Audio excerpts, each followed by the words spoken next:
실시간으로 시청 또 참여하실 수 있습니다.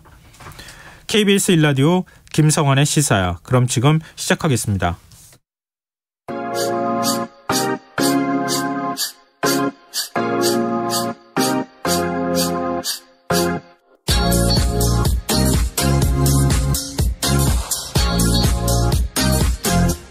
KBS 1라디오 김성환의 시사야.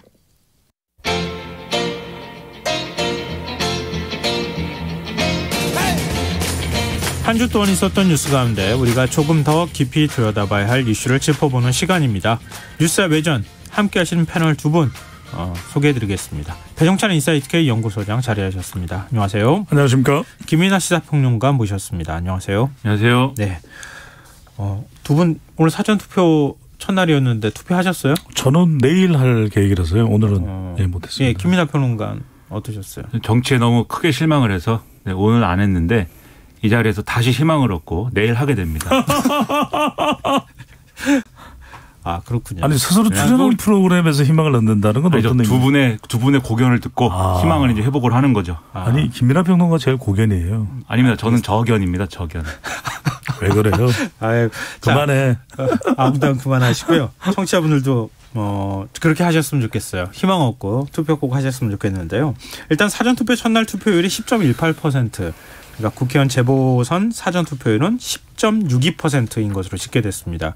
이 지방선거의 경우에 지난 2018년 지방선거 때가 8.77%였기 때문에 네네. 좀 다소 높았다 이렇게 볼 수 있는데요. 여야는 모두 사전투표율이 높을수록 자신들에게 유리하다 이렇게 주장하고 있지 않습니까? 두 분 생각은 어떠세요? 저는 일단 사전투표의 성격을 먼저 파악을 할 필요가 있다고 봅니다. 왜냐하면 사전투표의 경우에는 본선거일이 아닌 선거 편의성 그리고 또 이동에 있어서 좀 더 자유롭게 할 수 있는 이 투표가 이제 사전투표 아니겠습니까? 그래서 네. 대체적으로 지난 대선 때도 분석 결과는 그렇고 사전투표는 대체적으로 민주당 성향 그러니까 화이트 칼라 이게 직업적으로 이제 주중보다는 금요일 또 토요일 내일 또 특히 이제 토요일이 더 강조되는데 네. 그렇다고 본다면 세 가지 성격이 드러납니다. 하나는 이제 그래도 조금은 더 사전투표 때는 민주당 지지 성향이 강하다. 네. 두 번째는 지금 선거 지형이 워낙 더불어민주당이 벅찬 상황이죠. 그렇다면 지지층들이 얼마나 결집했느냐도 사전투표를 통해서 알 수가 있고 네. 특히 이제 이 사전투표가 중요한 것은 인천 계양을 이번 보궐선거에 국회의원 선거 특히 이제 이재명 후보의 지역구가 포함되어 있거든요. 그렇죠. 그렇게 본다면 적어도 사전투표가 이 지방선거 투표율이 60% 안팎이거든요. 지금까지 평균이. 네. 평균적으로. 그렇게 되어 왔다면은 직선선거가 그랬는데 더 많은 민주당 성향의 참여자가 이 결집을 한다고 한다면은 사전투표 때 훨씬 투표율이 높아야 되거든요. 근데 저는 오늘 적어도 한 15% 가까이는 됐어야 된다. 네. 그래야 사전투표에서 이른바 2030 30% 사전투표 이상 올라가면 민주당이 좀 유리할 것이고 희망적일 것이고 20% 정도 선에 머무르면 조금 난감한 상황이 될 거다라는 그런 분석을 할 수가 있는 거죠. 네, 지난 대선 때 사전투표함 열었을 때는 이재명 후보가 앞서는 현상이 나타났다가 네. 본투표함이 열리기 시작하고 그랬을 때 윤석열 당시 이제 후보가 앞서는 모양새가 나타났잖아요. 그렇죠. 시간적으로 한 12시경이 됐었죠. 네. 밤 12시경. 그러니까 사전투표와 본투표 사실 그 전략이 굉장히 각 당에서 전략을 짤 때 쉽지는 않을 것 같은데 왜냐하면 사전투표가 높다 그러면 민주당이 유리해 빨리 우리 보수 진영에서도 투표하러 가야지 이렇게 할 수 있기 때문에 사실 그 결과를 쉽게 예측하기는 굉장히 어려울 것 같아요. 네. 김민하 평론가 어떤 생각이세요? 저도 사전투표가 경향적으로는 이제 민주당 지지층이 사전투표를 많이 하는 건 좀 분명한 사실인 것 같은데요. 네. 단적인 예로 이제 말씀하신 이제 화이트 칼라냐 이런 직업적인 어떤 부분도 있겠지만 지역별 투표를 딱 비교해 보면은 딱 보이지 않습니까? 민주당이 다수인 이제 광주랑 그다음에 이제 국민의힘 지지층이 다수인 대구 딱 비교하면은 네. 그 차이가 딱 눈에 보이는데 분명히 이제 그러한 성향의 차이는 분명히 있죠. 근데 결국은 이제 본선거일까지 이제 다 이 총 이제 투표를 얼마나 하는지 지지층이 얼마나 결집하는지를 따져야 되는 거고 그다음에 국민의힘에서도 이번에는 좀 사전투표를 적극적으로 할 만한 하고 있죠. 그렇죠. 네. 요인이 좀 있습니다. 왜냐하면 네. 지난번까지는 아무래도 사전투표 음모론 뭐 이런 것 때문에 좀 이제 이 사전투표에 나서는 거를 이제 좀 이 주저하는 그러한 이제 이 계층이 있었는데 네. 정권이 바뀌었기 때문에 아무래도 그 변수는 다소 이제 굉장히 이제 작아졌겠죠. 네네. 그렇기 때문에 이 기존의 이제 사전투표보다는 보수적인 어떤 유권자층이 조금 더 적극적이 됐을 것이다라는 생각이 들고 다만 이제 지난번에 무슨 뭐 소쿠리 투표다 뭐다 해가지고 좀 논란이 있었던 부분이 있었는데 그래서 그런지 국민의힘이 이렇게 각 당별로 투표 좀 동료 현수막을 달았잖아요. 근데 국민의힘 현수막을 여의도 오면서 보니까 이번에는 소쿠리가 없다 이렇게 써 있더라고요. 그런 부분에서 안심시키려고 하는 그런 모습들이 어쨌든 이 과거에 이제 이전의 사전투표보다는 조금 더 국민의힘 지지층이 조금 나올 것 같긴 하다 이런 생각입니다. 네네. 뭐 그건 지금 말씀하신 거는 뭐 소쿠리 투표 이른바 그런 얘기가 나왔던 거는 확진자들 숫자가 급격하게 늘어난 상황에서 짧은 시간 안에 투표를 하다 보니까 그렇죠. 막 혼란상이 좀 나타난 측면이 있는데 이번에는 뭐 그렇게 확진자나 자가격리자가 많지 않아서 또 선관위가 한 번 또 겪은 일이기도 하잖아요. 그리고 아예 뭐 시간대를 이제 분리했으니까. 그렇죠. 네. 그런 면에서 좀 문제가 생길 것 같지는 않은데요. 일단 두 분은 이게 좀 어려운 일이긴 하지만 네네. 최종 투표를 어떻게 전망하세요? 어렵지가 않습니다. 저는 이게 어렵지 않아요? 예. 어렵지 않아요. 역시 전문가십니다. 네. 이럴 때 전문가인 척 하는 거죠. 그래서 저는 투표율을 측정하는 데에는 물론 여론조사에 이제 적극 투표청을 가지고 이제 하는 방법도 있는데 네. 저는 AI 기법입니다. AI 네. 기법. 네. 인공지능은 아니고 A는 뭐냐? 앵글. 그러니까 분노가 강하게 작동되면 이건 투표율이 무진장 높아집니다. 심판하러 가야 되니까. 그렇죠. 그렇죠. 근데 네. 그 정도는 아니잖아요. 네. 지금 임기 초반이기 때문에. 그래서 이건 아니다. 그러면 그다음에 AI의 I는 뭐냐? 인터레스트, 관심입니다. 선거에 대한 관심. 근데 높은 것 같기도 하고 아닌 것 같기도 하고 애매해요. 이번 지방선거가. 대선 2라운드 뭐 2차전 선거가 있으면. 근데 마지막에 뭐냐? 저는 접전, 전쟁, 이건 있어요. 왜? 네. 인천 계양을도 그렇고 지금 경기도도 그렇고 그렇죠. 충청권도 그렇고 또 우리가 광역단체장만 보는데 지금 많은 더불어민주당 현직 단체장들이 있기 때문에 기초단체장은 사실 별로 큰 관심을 좀 못 갖고 있는 상황이어서 거기는 전쟁이에요. 그렇죠. 거기는 죽고 사는 문제예요. 네. 그건 동그라미거든요. 그럼 이렇게 될 때는 적어도 지난 지방선거보다는 저는 가볍지가 않다. 그럼 지난 지방선거가 살짝 60%가 넘었는데 이번에 저는 62.29%. 2구는 왜 나온 겁니까? 이런 게 살짝 들어가줘야 우리 듣는 청취자분들이 네. 그래 알겠습니다. 전문가는 소수점 둘째 자리까지야. 이러네. 자, 김민하 평론가 어떻게? 이거 김민하 평론가 어떤 반응을 보일지 이제 궁금한데요. 나는 지금 굉장히 기대가 돼요. 굉장히 기대가 돼요. 네. 저는 이제 전문가는 아니지 않습니까? 네, 50에서 60 사이라고 봅니다. 아니 왜 그래요? 포기를 해요. 포기를 해. 갑자기 확 진짜. 갑자기. 아니 뭐 제가 최고의 프로그램에 나와서. 그렇죠. 최고의 프로그램인데 아니 이제 그 근거에 대해서는 판단 근거에 대해서는 저도 배종찬 소장님이랑 비슷한 생각을 하는데 이번 지방선거의 이슈가 이렇게 확 어떤 부분에 유권자들이 집중해야 된다라는 이런 딱 포인트가 정확하게 짚어지지 않고 국민의힘에서 기대하는 어떤 국정 안정론이라든지 그래도 윤석열 정부에 한번 기회를 줘봐야지 이런 마음들하고 그다음에 더불어민주당에 대한 어떤 생각들 어떤 판단들 예를 들면 국민의힘이 주장하는 게 아직 덜 심판당했다 뭐 이거잖아요. 네. 그런 것과 그다음에 또 더불어민주당 지지층의 어떤 실망감과 이런 것들이 다 이제 교차되고 있는 그런 상황이기 때문에 투표율이라고 본다면 저는 지방선거보다는 조금 미달하지 않을까라는 생각도 듭니다. 그런 생각에서 저는 이제 판단하는데 근데 또 전문가 배 소장님이 60을 넘는다고 했기 때문에 62.29? 네, 그렇죠. 다소 망설여지는데 하지만 저는 그러면 59%로 하겠습니다. 네, 알겠습니다. 59%하고 62.29. 큰 차이는 아닙니다. 네, 나중에 이거 맞췄는지 못 맞췄는지 다시 김성환 앵커도 한번 하시죠. 저한테는 묻지 마시고요. 60일 하시든지. 네. 근데 그거는 맞는 것 같아요. 과거에는 사실은 포스트가 될 만한 지역에서 박빙승부가 펼쳐지면 확 후끈하고 그렇죠. 달아올리는 현상이 나타나거든요. 이번만 예를 들어서 서울시장 선거, 뭐 부산시장 선거 이렇게 해서 뭐 하다못해 충남지사 뭐 이렇게 큰 광역자치단체장에서 박빙승부가 펼쳐지는 곳이 많고 큰 어떤 선거를 가를 만한 정책 이슈가 나와주면은 선거 열기가 확 달아오르는 현상이 나타나는데 이번엔 좀 다소 그런 점은 안 보인단 말이에요. 그런데 전 다른 걸 말씀드려야 되는 게 지난 2018년을 생각해 보시면 2018년은 여론조사부터 이미 더불어민주당이 훨씬 압도적이었어요. 네네. 그러니까 2018년보다는 지금이 더 경합인 거죠. 따지고 보면. 그렇죠. 경합은 그런데 그때 또 분위기가 아무래도 이제 그 이전에 뭐 국정농단, 뭐 탄핵 이런 것들이 있다 보니까 그것에 연장되는 어떤 그 열기들이 남아 있었던 것 같아요. 제 기억에는. 네. 그때 여름이었어요. 네. 그렇죠. 더웠습니다. 또. 네. 아니 그때 또 남북 정상회담 분위기가 있었잖아요. 그렇죠. 4.27 그 판문점 회담도 있었고 그 다음에 뭐 6.12 그 싱가포르 회담도 그렇죠. 있었고 북미 정상회담도 있고 뭐 이런 상황에서 분위기가 많이 이렇게 갔던 것도 있기는 했었던 것 같아요. 어찌됐든 투표율 그래도 60% 안팎으로 예상 가능할 것 같다. 두 분 말씀을 종합해 보면 그런 생각이 드네요. 자, 그러면 판세 분석을 좀 해봤으면 좋겠는데요. 사실 지금 여론조사 공표를 할 수 없는 기간이긴 하지만 여론조사 공표 금지 직전에 조사한 결과가 있어요. KBS를 비롯한 지상파 3사가 광역자치단체장을 뽑는 17개 지역에서 마지막 여론조사를 실시를 했거든요. 내용을 김이나 평론가께서 좀 간략하게 정리를 해 주시면 어떨까요?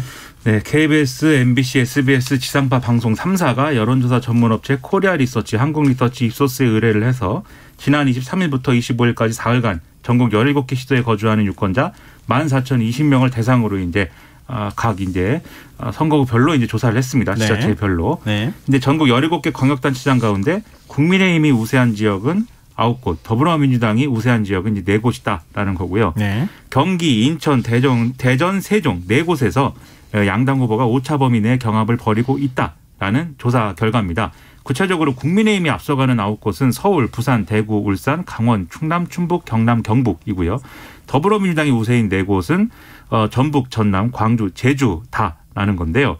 이것과 더불어서 이 6월 지방선거를 유권자들은 어떻게 인식하고 있느냐를 같이 조사를 했는데 응답자의 52.2%가 현 정부의 국정 안정을 위해서 여당 후보에게 투표하겠다라는 응답을 했고 39.8%가 정부를 견제하기 위해서 야당 후보에 힘을 실어줄 필요가 있다라고 답을 해서 확실히 국정 안정론에 좀 쏠린 그런 결과가 나왔다라는 겁니다. 이 자세한 내용은 중앙선거 여론조사 심의 홈페이지에서 확인을 할 수가 있습니다. 네.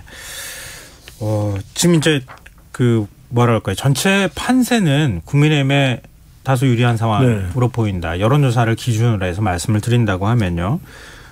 근데 지금 경합 지역이 몇 곳으로 꼽힌단 말이에요. 예를 들면 경기, 인천, 대전, 세종. 그 네 지역을 누가 어떻게 가져갈 것이냐. 그렇죠. 여기에 따라서 이번 선거에 사실 민주당이 선거에서 대승을 하는 분위기는 아니니까요. 그러니까 이전에 2018년에 워낙 대승을 했던 거니까 이건 뭐 객관적으로 뭐 대체적으로 이런 평가를 하고 있으니까 제가 말씀드리는 거지만 한 절반 정도까지 가면 민주당이 선방했다. 만약에 4곳 가운데 2곳을 빼앗긴다거나 아니면은 한 곳도 못 갖고 가면 어떻게 될까? 뭐 여러 가지 시나리오가 있을 것 같아요. 그렇습니다. 두 분은 어떻게 평가를 하십니까? 그래서 저는 이제 정당 지지율이든 국정 안정이냐 또는 정권 견제냐 이 구도가 참 중요할 수밖에 없거든요. 흥미로운 사실은 뭐냐면 지금 4곳이 경합이라고 했는데 실제 지금 국정 안정이냐 정권 견제냐만 놓고 이 조사 결과 방송 3사 조사 결과를 가지고서 17개 광역단체장을 이렇게 그냥 단순 산수로 이제 계산을 해보더라도 국민의힘은 11곳 또는 12곳, 더불어민주당은 5곳 내지 6곳 이걸로 그냥 계산을 해봤을 때 그 정도로 나오거든요. 그게 아까 9곳은 국민의힘이 우세하고 4곳이 경합이니까 4곳을 반으로 나누면 11개가 되잖아요. 그러니까 11개 아니면 12개. 그다음에 더불어민주당은 5곳 아니면 6곳 광역단체장 기준으로. 그러니까 이게 이번 선거판이 지금 선거 구도만 보더라도 더불어민주당이 아주 벅찰 수밖에 없는 상황이에요. 그래서 저는 많은 선거에서 이제 그런 걸 많은 물어봅니다. 이제 투표율 얼마 될 것 같아 이거 물어보는 거하고 그다음에 17군데 중인데 국민의힘 더불어민주당 몇 대 몇 될 것 같아 물어보거든요. 근데 저는 이거보다 더 중요한 게 이번 지방선거의 기준은 이렇게 가는 것보다는 경기도다. 그러니까 저는 경기도예요. 왜냐하면 대선 2차전인데 전체 선거 지형은 민주당이 상당히 벅찰 수밖에 없다. 그렇다면 가장 핵심은 유권자 수도 가장 많죠. 그리고 윤석열 대통령과 이재명 위원장의 사실상의 대리전이죠. 그리고 대선하고 비슷한 모양새고 이게 미래 권력하고도 관계 있거든요. 숫자를 논하는 것보다는 경기도다. 알겠습니다. 김민하 평론가님. 저도 이제 경기와 인천인 것 같아요. 왜 인천 왜 워낙 상징성이 부여가 된 곳이라. 그렇죠. 삼국지에 보면은 연환계라고 있습니다. 조조가 적벽대전에 그렇죠. 전쟁을 하러 갔는데 네. 위나라 병사들은 수군이 약해서 그래서 배를 쭉 묶어가지고 배가 안 흔들리게 만들었다. 그렇죠. 이게 연안계잖아요. 묶어뒀죠. 그렇죠.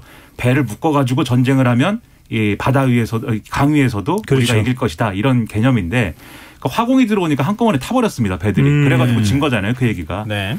이재명 후보가 개항을에 출마를 하면서 일종의 연안계가 된 거예요. 그래서 이 경기, 인천, 거기에 서울까지 이재명 후보가 선전을 하고 뭔가 이재명 후보가 확 있으면은 수도권 분위기가 확 살아나는 거였는데 이게 지금 이제 이재명 후보가 기대한 만큼 안 나오다 보니까 그러다 보니까 결국 인천과 경기의 성적표가 이재명 후보의 성적표하고 연동돼 버리는 그런 상황 속에서 분위기가 좀 가라앉아 있는 상태란 말이죠. 네. 그래서 이게 묘하게도 인천과 경기에서 어떤 성적이 나오느냐에 따라서 이제 판단이 갈릴 수가 있는데 예를 들면 이재명 후보는 예를 들면 개항을 해서 힘겹게 이겼는데 인천시장은 뭐 더불어민주당이 패배했다라든지 또는 인천시장도 패배했는데 또 김동연 후보도 경기도에서 또 패배했다라든지 이런 성적들이 이재명 후보와 그다음에 더불어민주당의 앞으로의 이제 한 5년을 바로 이제 또 규정하는 어떤 바로미터가 될 거여서 인천, 경기 그리고 여기에 플러스 알파 이재명 후보의 성적표 요게 굉장히 중요한 선거가 돼버렸습니다. 네. 역시 고견이군요. 고견이 아니고 삼국지를 자꾸 봤더니. 그러니까 삼국지 얘기할 때 깜짝 놀랐어요. 네네. 예, 별 얘기는 아니었는데 그죠? 네. 전 초한지 생각했는데. 이거 하나만 좀 여쭤볼게요. 사실 지방선거는 방송사에서 예측하기가 굉장히 어려워요. 맞습니다. 그러니까 그동안에 이제 지상파 3사가 보통 이제 출구조사 다 하잖아요. 그렇죠. 네. 했는데도 제일 많이 틀렸던 게 지방선거에서 틀렸던 것으로 저는 알고 있지만 제가 경험이 있으니까 2014년에 출구조사를 저도 했었는데 그 당시 이제 방송 3사 담당을 했으니까 근데 그때도 다 맞추기가 힘들어요. 지방선거 워낙 뭐 많고 모든 지역을 다 샘플링하기가 쉽지도 않고. 그때 제 기억으로는 2014년에도 경기를 틀렸을 거예요. 우리 회사가 틀린 건 아닌데 뭐 이걸 굳이 밝힐 이유는 없을 것 같고 그때 교육감 맞추기가 힘들고 한두 곳 정도. 그리고 맞아요. 광역단체장도 정말 팽팽한 곳은 끝까지 출구조사도 힘들 정도입니다. 그러면은 여론사 전문가시니까 샤이 표심이 이번에 있습니까? 샤이 표심이 있다면 샤이 진보죠. 그럴 수밖에 없는 것이 불과 지난 한 9개월 전만 하더라도 그때 우리가 정당 지지율 조사를 해보면 보수 성향인데 지지 정당이 없다가 나와요. 그건 뭐냐면 샤이 보수였거든요. 그런데 저 이제 지난 대선 시작되면서 이제 대선 3월 9일 날 결과가 나오고 정권이 교체되면서 이제 샤이 보수는 있을 이유가 없죠. 박근혜 전 대통령까지 사면됐으니까. 떳떳하게 얘기할 그렇죠. 수 있으니까. 그러니까 최근에 조사 결과를 보면 더불어민주당이 악재가 많지 않습니까? 그러면 이런 현상들까지 이제 포함이 돼서 이제 이른바 지지하는 정당이 어디냐 물어보면 더불어민주당 진보 성향의 지지층 중에서는 답을 잘 안 해요. 그러니까 이 현상이니까. 그런데 결과적으로 이 샤이 진보가 숨어 있는 표라면 그게 얼마나 될지 10%가 될지 이들이 과연 투표소에 나오느냐가 이제 관건인 거죠. 그래서 우리가 자꾸만 세대별 투표율, 지지층 투표율의 결집을 이야기하게 되는 겁니다. 알겠습니다. 그러면 앞서 두 분이 말씀하셨던 것처럼 이번 지방선거의 상징이 되는 두 지역이라고 하면 경기, 인천이라고 꼽아주셨잖아요. 경기 좀 얘기해 봤으면 좋겠어요. 앞서 저희가 지상파 3사 공동 여론조사 결과 말씀드렸는데요. 경기도 조사한 거 보니까 민주당 김동연 후보가 39.1, 국민의힘 김은혜 후보가 37.7. 오차범위 내었습니다. 방송 3사요. 네. 예. 그러니까 지금 경기 지역은 판세 예측하기가 굉장히 어렵다는 얘기가 되는 거잖아요. 두 분은 어떻게 보세요? 지금 뭐 이걸 가지고 어느 쪽이 유리하다 불리하다 얘기하기가 참 조심스러운 상황이에요. 그렇죠. 그러니까 지금 경기도 같은 곳이 출구조사도 과연 출구조사 결과 맞을까 하고 고개를 갸우뚱할 만한 그런 지역이죠. 여기는 저는 세 가지 포인트가 있다고 봅니다. 하나는 이제 대선 2라운드의 실질적인 요충지가 되고 있는 것이 경기도거든요. 이른바 윤명대첩. 아무리 지금 더불어민주당이 풀이 꺾여 있는 상태라고 하더라도 그래도 이 이재명 후보의 영향력이 아직까지도 미칠 만한 곳은 경기도라고 봐야 되겠죠. 오히려 인천광역단체장보다도 본인의 지역구는 뭐 물론이지만 경기도입니다. 그럼 경기도는 윤명대첩일 때 그래도 이재명 후보의 영향력이 좀 미칠 수 있는 것이 지난 대선에서도 46만 표로 5%포인트 가량 이겼던 곳이니까. 두 번째는 지금 당에서도 읍소 호소하고 있는데 이게 그래도 영향을 미칠 만한 지역이 김민하 평론가 생각에는 어디일 것 같습니까? 읍소가? 네, 저한테 그래도 네, 뭐 많은 지역에 영향을 미치겠죠. 네. 어디요? 갑자기 질문을 던져놓고 경기도겠죠. 네. 그래도 경기도가 중요하다고 하니까 저는 그리고 이제 마지막에 뭐냐면 다른 지역과 달리 뚜렷한 또 제3 변수가 있는 곳이 경기도잖아요. 강용석 지금 안 줍니다. 일단은 네네. 사전 투표가 시작돼 버렸기 때문에 그러면 이건 강용석 후보가 끝까지 완주했을 때 그게 뭐 2%가 됐든 2.5%가 됐든 득표가 네. 누구에게 부담이 되겠습니까? 그래도 누구에게 부담이 되겠습니까? 그럼 김은혜 후보 쪽에 부담이 될 수밖에 없거든요. 네네. 그러니까 이 변수가 저는 그래도 작동하는 것이 다른 지역은 그다지 분명해 보이거나 뚜렷해 보이지 않는데 경기도는 확실하게 보이고 있다는 거죠. 네. 김민희 평론가도 생각 비슷하세요? 그렇죠. 네. 뭐 배 소장님 말씀대로 근데 다만 이제 추세라는 거는 김동연 후보한테 좀 불리한 부분은 분명히 있는 것 같아요. 추세 측면요? 그렇습니다. 여론조사 이제 변동이나 이런 걸 보면 어쨌든 김은혜 후보가 이렇게 경선에서 승리한 다음에 좀 분위기를 좀 타는 부분이 있었던 것 같고 그리고 강영석 후보가 이제 애초에 얻었던 지지율보다는 조금 이제 쪼그라드는 현상도 있는 것 같아요. 근데 이게 또 이렇게 딱 잘라서 말하기는 좀 어려운 부분도 있는 게 또 여론조사마다 워낙 이게 수치가 특히 경기도가 하더라고요. 그렇죠. 네. 특히 경기도가 어떻게 조사하느냐에 따라서 막 달라져가지고 그렇죠. 이거를 뭐 어떻게 단언할 수는 없겠는데 전반적인 추세는 좀 김동연 후보가 쫓기지 않았나 이런 생각이고 이게 그렇게 된 어떤 배경이랄까 이런 것들 잘 생각을 해보면 사실 경기도에는 이른바 지금 말씀하신 이 대선의 연장전이다라는 거에 더해서 플러스 알파 효과가 좀 있었어야 되는 게 김동연 후보의 나름대로의 자기 색깔이 원래 있고 그 색깔이 뭔가 이렇게 좀 보이는 그런 이벤트랄까 이런 지점들이 있어야 되는데 이번에 좀 그런 것들이 아직 뭐 보여주지 못한 부분들이 있기 때문에 그게 김은혜 후보가 등에 업고 있는 윤심이라든가 이런 거를 타고 이제 좀 오늘 이 기세하고 좀 뭐랄까 이제 좀 부딪히는 부분들이 있는 것 같아요. 그래서 뒤집는다든지 이런 것들이 안 된 건데 그런 부분들은 아마 민주당 입장에서는 좀 아쉬운 부분이 될 것 같습니다. 아, 그렇군요. 굉장히 중요한 거 말씀해 주셨는데 이른바 윤심을 업은 김은혜 후보. 근데 굉장히 색깔이 뚜렷하잖아요. 네. 출마하는 목표도 아주 뚜렷하게 나오는 거고. 근데 김동연 후보의 경우에는 이재명 이제 대선 후보 시절에 그때 단일화를 했다는 거 외에는 사실 뚜렷하게 뭔가 이렇게 이재명 색이라고 불릴 만한 걸 갖고 나가지는 않았단 말이에요. 오히려 저는 중도 확장의 문제가 같이 있는 건데. 바로 그 부분인데 저는 오히려 지금 이재명 후보의 영향력이 이 명심이 김동연 후보에게는 일정 부분 도움이 되겠죠. 그런데 전적으로 도움이 안 되는 것은 여기는 또 지금 전반적인 선거 지형 자체가 국정 안정 쪽에 힘이 실려 있다면 오히려 이런 좀 수세에 몰리는 상황에서 바로 그 김동연 후보의 중도 확장성이 저는 도움이 될 수도 있는 것이거든요. 그러니까 중도 확장성이라는 건 결국 후보자와 관련돼서 과연 그 후보자가 얼마만큼 도덕성이 있고 또 능력적으로 이 도지사로서의 역량을 가지고 있느냐인데 최근 들어 보면은 그 김은혜 후보와 관련된 의혹들이 많이 불거진 건 또 사실이지 않습니까? 여기에 이제 강용석 후보 변수까지 있으니까 이런 부분도 영향을 줄 수가 있겠죠. 네, 알겠습니다. 저희가 좀 쭉 한번 훑어보려고 하는 건데요. 지금 국회의원 보궐선거 인천 계양을 여기에 뭐 모든 관심이 쏠릴 수밖에 없는 상황이 됐는데요. 사전 투표율이 어떤가요? 제가 확인을 해보지는 못했는데.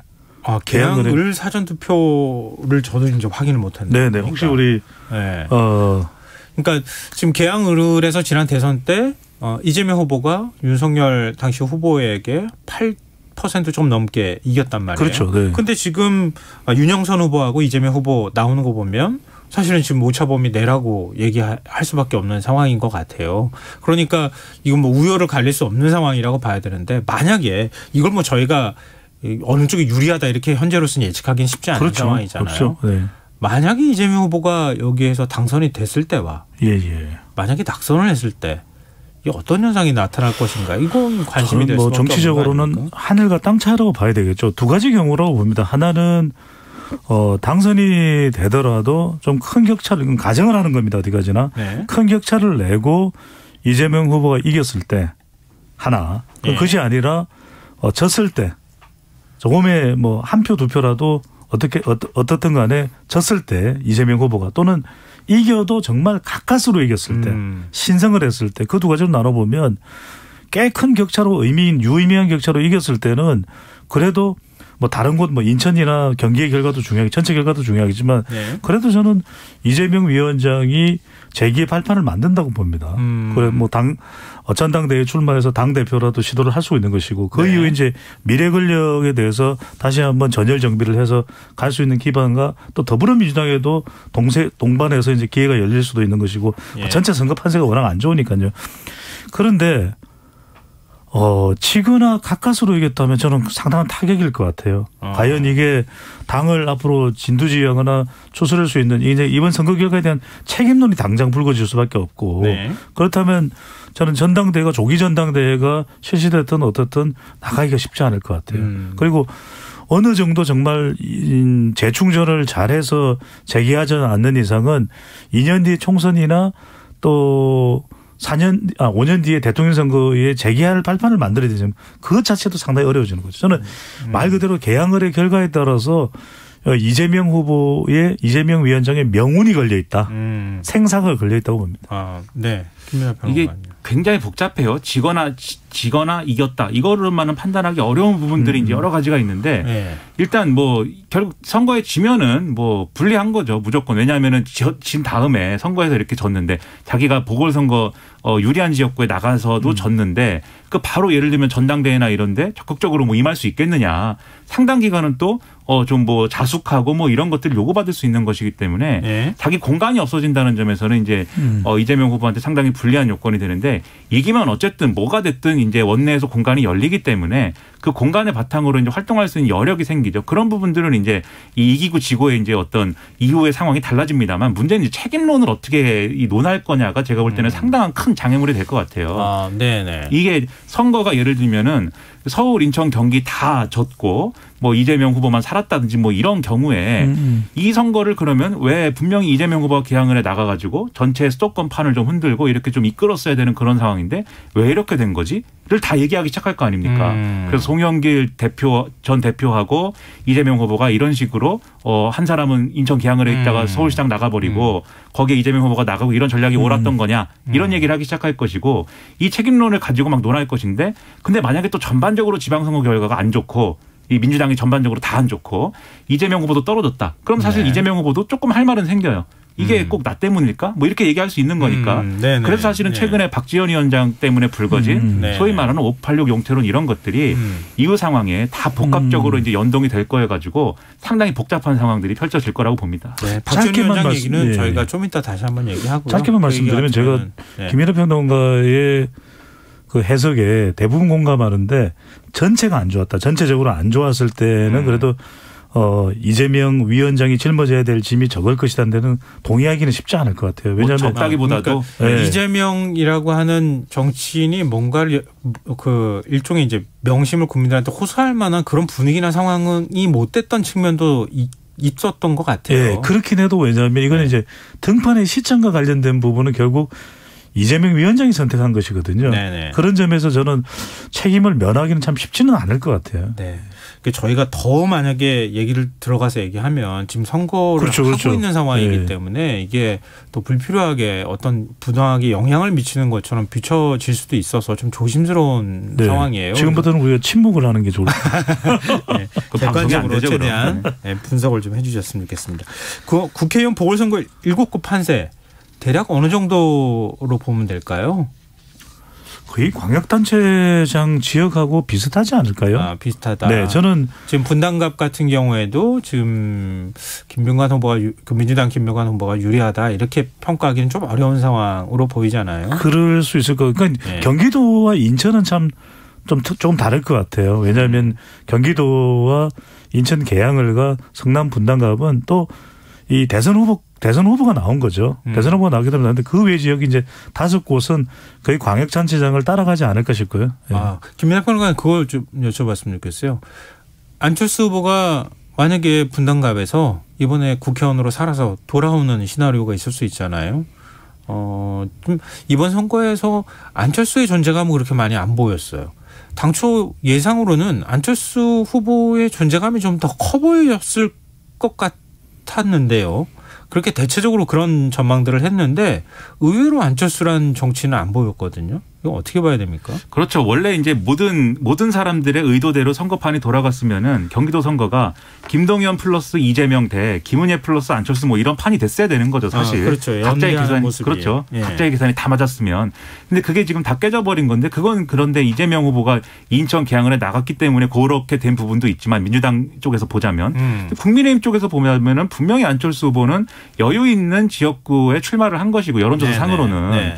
그리고 상당히 민주당 후보와의 대결 구도에서 상당히 유리한 조건이 있음에도 불구하고 경기도지사 선거에서의 별다른 이제 영향력이나 이 어떤 뭐 주목받는 어떤 순간이나 이런 거를 만들어내지 못하고 있다라는 건데 네. 이게 본인의 어떤 정치적인 뭐 어떤 구상이라든가 어떻게 보면은 뭐 정치력이랄까 이런 것들의 부족함을 보여주는 것일 수도 있겠습니다만 애초에 안철수 후보가 거기 나갔으면 하는 그런 마음들의 어떤 실린 뭔가 국민의힘 내부의 어떤 여러 가지 알력이랄까요 그런 것들이 안철수 후보의 공간 자체를 뭐 별로 허용하지 않았던 것 같아요. 그래서 제가 이게 뒤에 오면은 네. 강용석 후보하고 단일화를 해야 된다 이렇게 얘기하잖아요. 안철수 후보가. 네. 그래서 저는 안철수 후보가 왜 그렇게 얘기를 할까 이런 생각들을 들었는데 그게 사실은 자기 공간을 찾기 위한 노력일 수도 있는 거거든요. 그냥 김은혜 후보가 자력으로 다 잘해서 예를 들면 다 이겼다라는 게 이제 되는 것하고 그래도 안철수 후보가 뭔가 하나 조언을 해가지고 그게 뭐 좋은 효과를 거뒀다라는 거하고는 이제 선거 결과에 따라서는 평가가 완전히 달릴 수가 있는 것이기 때문에 네. 자기 공간 창출하려고 한 것인데 결과적으로는 그냥 안철수 후보가 이긴다고 하면은 국회의원이 다시 되는 거 이상의 지금 효과를 찾기가 어려운 상황이 됐다고 좀 봅니다. 저는 지극히 간단한 현상일 것 같아요. 비글 파워 현상이죠. 그러니까 더 큰 그 정치적인 영향이 작동되면 사실 그 작은 건 별로 영향을 못 미쳐요. 거의 뭐 그 의미 있게 전달이 안 되는 거죠. 그러니까 YS와 DJ가 있으면 다른 정치인의 영향력을 우리가 못 느끼잖아요. 그러니까 그런 것처럼 여기에는 윤심과 명심이 있기 때문에 사실상 안심은 그다지 전달되지 않는 거죠. 많지 않았다. 네. 근데 그 부분에서 알겠습니다. 이게 전반적으로 지금 보궐선거가 7군데잖아요. 근데 원래 자기 지역구들이 4대 3이잖아요. 국민의힘 4개, 민주당 3개. 그래서 사실은 여기서 하나를 더 가져오면 양쪽 모두가 이제 뭐 승리다 그러네요. 이렇게 볼 수 있는 건데. 근데 지금 또 이 부분도 전반적으로 지금 말씀하셨듯이 이제 큰 아젠다 이런 것들로 볼 수 있는 게 윤심 이거 하나인 부분이어서 민주당이 좀 이게 쫓기는 거 아니냐라는 판단도 할 수 있는 것 같아요. 예를 들면 제주의 경우에는 상당히 좀 유리하지 않겠느냐라고 판단을 했는데 지금 또 박빙 국면으로 접어든 거 아니냐 이런 여론조사들이 나오거든요. 그래서 마찬가지로 전체 지방선거하고 비슷한 분위기로 지금 흘러가서 민주당 입장에서는 이 부분도 상당히 좀 경고가 켜진 거 아닌가 생각입니다. 네, 알겠습니다. 지금 여러분께서는 KBS 1라디오 김성환의 시사회를 듣고 계십니다. 뉴스의 외전 김민하 시사평론가 배종찬 인사이트 K연구소장 두 분 패널과 함께하고 있습니다. 이제 교육감 선거 잠깐 얘기를 해보죠. 네. 너무 사실 스펙트럼도 넓고 그래가지고 교육감 선거는 정말 예측하기도 쉽지 않고 그런데요. 지금 교육감 선거의 어떤 분위기, 기호가 또 지금 없는 상황이기 때문에 저희가 더 그렇게 말씀을 드릴 수밖에 없는데요. 이번에는 어느 정도 판세가 나타날 거라고 보십니까? 저는 일단 큰 그림의 분석을 보면은 지난 2018년 때는 거의 진보 교육감이 휩쓸다시피 했어요. 네, 맞아요. 그러니까 이제 이것도 결과적으로는 어느 정치 성향이 더 두드러지는 지방선거가 되느냐의 성격인 것인데 이번 경우에는 국정 안정 쪽에 힘이 실리면서 보수 진영이 힘을 얻고 있죠. 이게 이제 보수는 분열된 선거판의 성격이니까요. 그래서 지금 굉장히 중요한 말씀을 주셨어요. 그러니까 그나마 보수가 단일화가 이루어진 지역에서는 대체적으로 보수 교육감이 강세 성향, 우세 성향이 나타나는데 추세가 나타나는데 특히 이제 서울이 두드러지죠. 서울이 저도 어떻게 될지 모르겠는데 서울의 경우에는 지금 보수를 표방하는 교육감이 여럿 나왔어요. 그러니까 여기는 참 서울 같은 경우에는 이렇게 되다 보니까 판 자체는 보수 쪽으로 하면 교체될 수도 있는데 지금 후보 구도 자체가 오히려 기존의 교육감의 현역 프리미엄이 작동된다. 그렇다고 해서 누가 어느 쪽으로 이길지 않는지 교육하면 참 예측하기가 어렵습니다. 맞습니다. 좀 근본적인 어떤 인식의 문제나 이런 것도 있는 것 같아요. 그러니까 전반적으로 말씀하신 대로 기성정치 구도에서 완전히 자유롭지 않기 때문에 보수 교육감 후보들이 뭐 이 이전 선거보다는 확실히 이제 성적을 낼 수 있는 것 같은 뭐 그런 상황이기도 한데 그런데 또 이 생각을 해보면은 진보 교육감이라고 했을 때는 뭘 할 건지 대략 이 상이 있습니다. 우리가 알고 있는. 그래서 무슨 뭐 자사고를 뭐 어떻게 뭐 없앴다든지 또는 혁신학교를 한다든지 또는 뭔가 이렇게 뭐 자유로운 어떤 그런 뭐 학생들이 참여하는 교육을 할 거라든지 이런 인상이 있는데 보수 교육감 후보들은 대체로 그런 인상보다는 뭔가 단일화를 한다. 그러다가 싸운다, 뭐 막말을 한다, 뭐 이런 게 지금 이미지가 돼버려서 이런 부분들은 유권자들에게 이 앞으로 아이들의 교육을 어떻게 할 거냐의 부분에 있어서는 좀 부정적으로 작용할 측면도 있어서 이것도 같이 봐야 되는 부분인 것 같습니다. 네, 끝으로 지금 박지원 민주당 공동비상대책위원장 최근에 이제 뭐 대국민 호소문 발표 이후에 네. 민주당 지도부 사이에서 내용이 발생했다 이런 평가를 받고 있는데요. 오늘 최신안 대신에 일선에서 열심히 뛰고 있는 민주당 후보들께 정중히 사과드린다. 특히 윤호중 공동비대위원장께 사과드린다. 이런 입장을 밝혔어요. 이 문제 좀 갈등이 봉합됐다고 볼 수 있는지 두 분이 말씀하는 거 듣고 마무리를 좀 저희가 해야 될 것 같아요. 짧게 말씀드리면 완전히 됐다고 보기는 힘들겠죠. 그래도 더 파장이 커지지 않은 것은 민주당으로서는 다행으로 볼 수 있는데 네. 그만큼 이번 지방선거가 여심도 중요하고 중도층도 중요한데 부정적인 영향을 줄 수 있다고 봐야 되겠죠. 얼마만큼이나 선거 이후에 이 부분을 제대로 잘 극복하느냐 하는 것이 더 중요해 보입니다. 네. 김남평과 박지원 위원장의 이제 발언이나 이런 생각을 이제 여의도 문법으로 읽고 여의도 문법으로 해석하면 여러 가지로 한계가 있는 것 같아요. 그런데 그럴 수밖에 없는 사정이죠. 왜냐하면 정치는 여의도에 있으니까. 그래서 말씀하신 대로 긍정적인 영향은 없는데, 근데 지금 이 사과나 이런 것들을 잘 보면은. 네. 이 특성이 있어요. 또 젊은 세대라고 할까 정치인 출신이 아니라고 할까 이런 특성이 사과는 사과고 쇄신은 쇄신이에요. 또 쇄신 과제들이 또 있어요. 네네. 그리고 추가로 또 올린 글을 보면은 이 쇄신 과제들에 대해서 윤호중 비대위원장하고 같이 공동 이 연설을 해가지고 그 유세를 해가지고 같이 얘기하자고 제안했는데 거부당했다고 또 써놨거든요.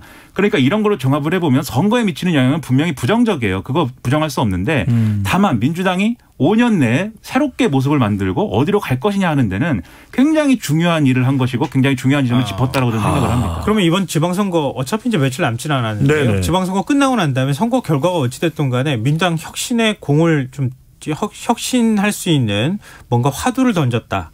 그런 논쟁이든 아니면은 혁신의 바람을 만들어가는 데 있어서는 의미를 갖는다 이렇게 봐야 되나요? 저는 더 중요한 건요. 네. 민주당이 선거 결과가 어떻든 간에 박지원 비대위원장을 내치면 안 됩니다. 맞습니다. 그러면은 박지원 비대위원장을 지지하거나 나랑 뜻이 같다고 생각하는 유권자들이 지지를 철회하거나 떨어져 나갈 가능성이 있다는 거죠. 그러니까 그 의견까지 녹여 넣어야 되겠죠. 개혁에, 네. 혁신에. 네. 알겠습니다. 저희가 좀 전체적으로 한번 지방선거 판세를 좀 분석해 봤는데요. 다음 주에 저희가 만났을 때는 지방선거 결과를 분석해 봐야 될 것 같습니다. 근데 오늘 김민하 평론가 정말 고견 아닙니까? 아닙니다. 네, 저는 저견. 왜 그래? 다급 끝나고 난 다음에 왜 또 중견 정도. 네. 자, 뉴스외전 여기서 마무리하겠습니다. 지금까지 김민하 시사평론가, 배종찬 인사이트 K 연구소장 두 분 패널과 함께했습니다. 오늘 말씀 고맙습니다. 고맙습니다. 감사합니다. 오늘도 수고한 당신들의 이야기가 여기 있습니다.